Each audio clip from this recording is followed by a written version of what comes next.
અગાઉ આપણે એસિડની ધાતુ સાથે પ્રક્રિયા જોઈ, એસિડની ધાતુના કાર્બોનેટ, ધાતુના હાઇડ્રોજન કાર્બોનેટ સાથે પ્રક્રિયા જોઈ, એસિડની બેઝ સાથે પ્રક્રિયા જોઈ, મતલબ તટસ્થીકરણની પ્રક્રિયા. પછી કઈ પ્રક્રિયા પહોંચે આપણે કે ધાતુના કાર્બોનેટ વાળી પતી ગઈ હતી બાકી હતી?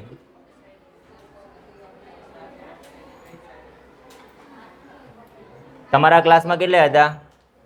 આ પતી ગઈ?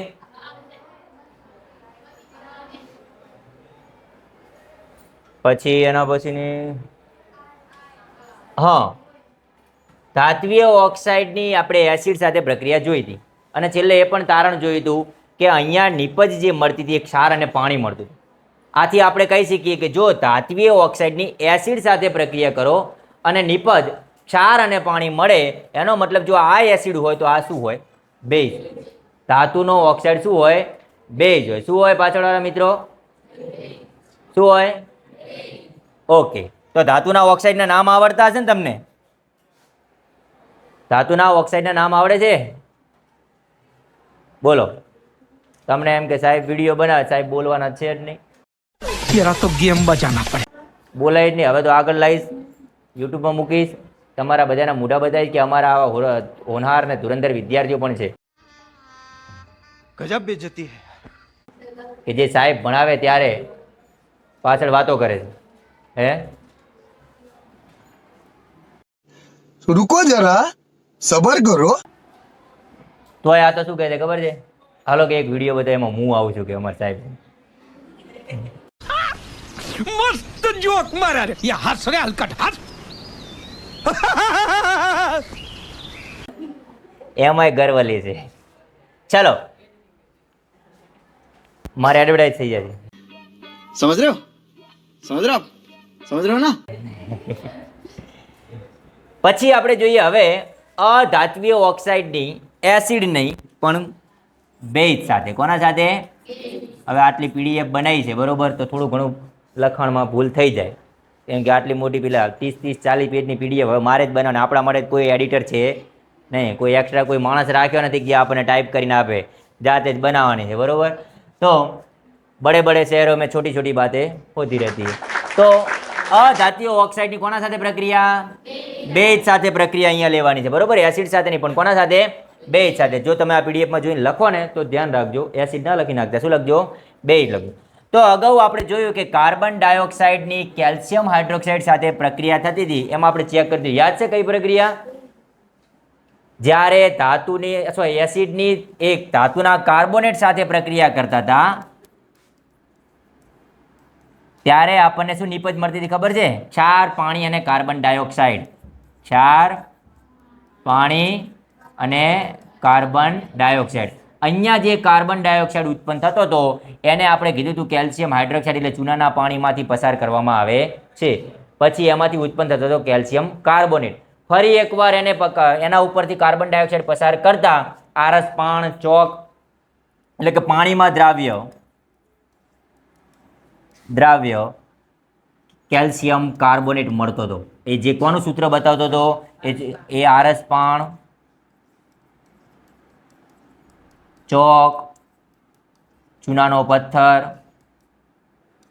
એનું સૂત્ર દર્શાવે છે. યાદ છે? આ પ્રશ્ન આપણે જોયો હતો તો તમને એની જ વાત કરી છે કે અગાઉ આપણે જોયું કાર્બન ડાયોક્સાઇડની કેલ્શિયમ હાઇડ્રોક્સાઇડ સાથેની પ્રક્રિયા.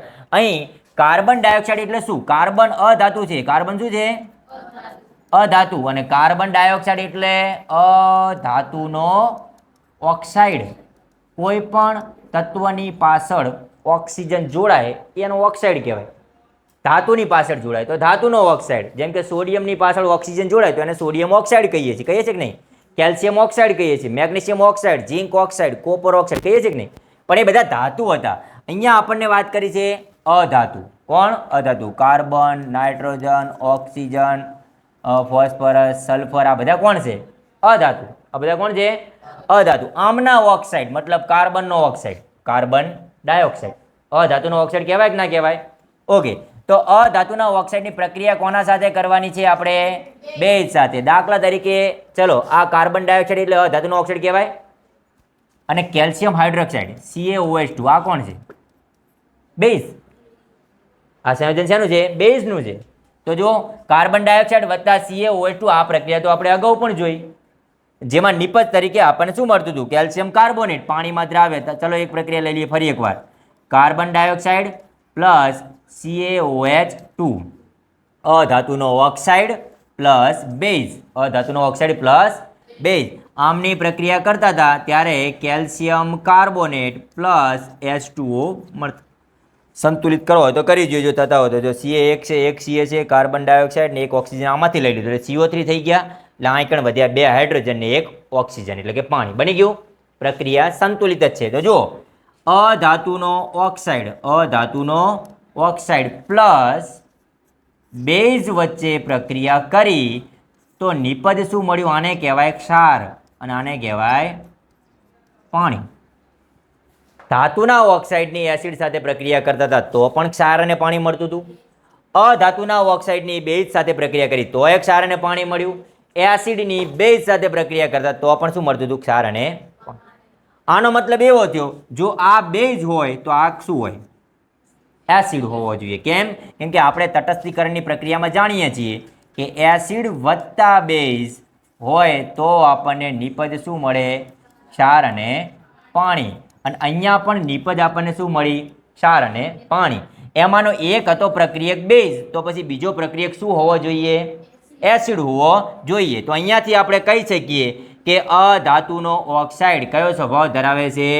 એસિડિક સ્વભાવ ધરાવે છે. સમજી ગયા? તો 2 પ્રશ્ન થયા. આગળની થિયરીમાંથી શું કીધું? ધાતુનો ઓક્સાઇડ.